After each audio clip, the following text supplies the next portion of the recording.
I'm John Batchelor. This is the John Batchelor Show. The accident, the fate, the tragedy of the Nagasaki Hiroshima is the name of the suburb where the hypocenter actually occurred, and because it's a valley, the force of the blast spread down and cut off almost all of central Nagasaki. But Charlie makes the point, Charles Pelegrino's To Hell and Back, that photographs of central Nagasaki mislead because the bomb was not there. That was the after effect, the dawn part, the blast part. The pica is what you first discover, and that is deathly. But some people do not look at it. Let's go to some of them who experience it but do not see it or do not get burned for it. The first is a second survivor, Kenshi Harada. He has traveled from Hiroshima with the bones that he's found of his wife, of his bride. And he's at the family, his wife's parents' house. And he says, oh, no, not again. He knows exactly what he was walking with his father almost directly at the house when the flash occurs. And this one very tall hill near him actually completely shielded him and the neighborhood.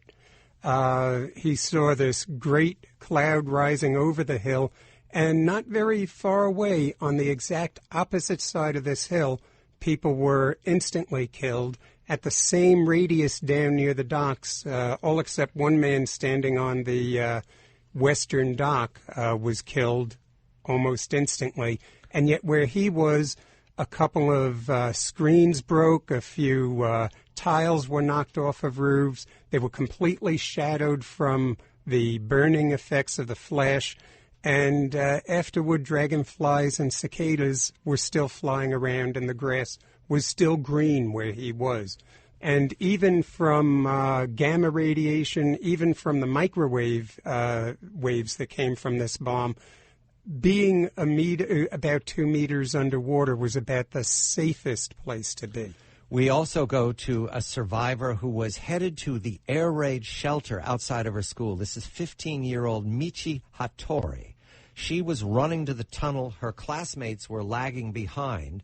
She was 600 meters from hypocenter, and she survived. She survived only because she and one of her friends had run in first, and they were several meters underground and deep into the tunnel when the bomb detonated. So if you were outside and if you were not affected at all by the blast or the flash, the gamma rays were still powerful enough at that distance that you didn't have more than a couple of hours to live.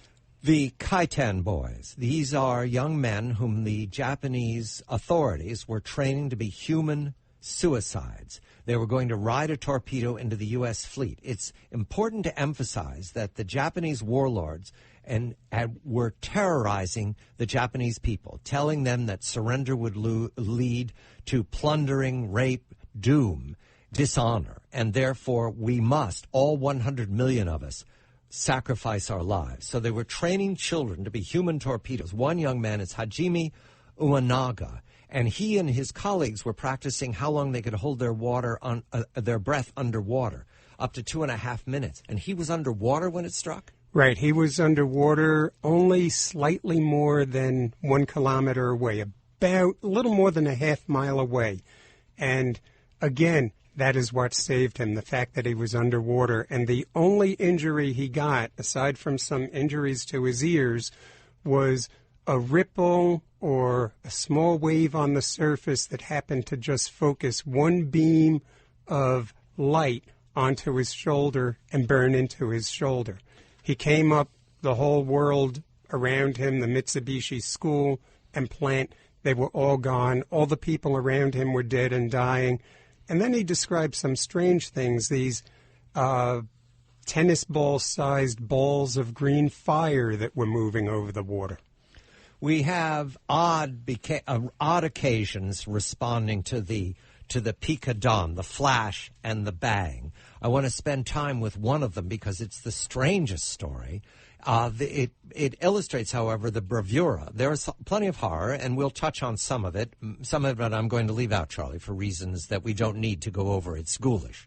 But when human beings are radiated and fried and blasted, what happens is the immune system collapses and opportunistic infections strike, so that the horrors are not just because you've survived. They're ahead of you. You're dying slowly from the inside. Right. So the bone marrow collapses. And that leads to horrible events for human beings who become living corpses as far as the amoebas and the opportunistic and bacteria. We're going to go to three men who plunge into the cloud. These are three cadets. They see the mushroom cloud. They get into a seaplane, and they ride into the cloud. Is that what they do? Right. They, about a half hour, a little less than a half hour after the blast, they had stolen a plane. They kind of knew this is the end of the war, and let's go into this cloud that we've heard about. And they stole a Navy seaplane and flew around the cloud and then directly into it.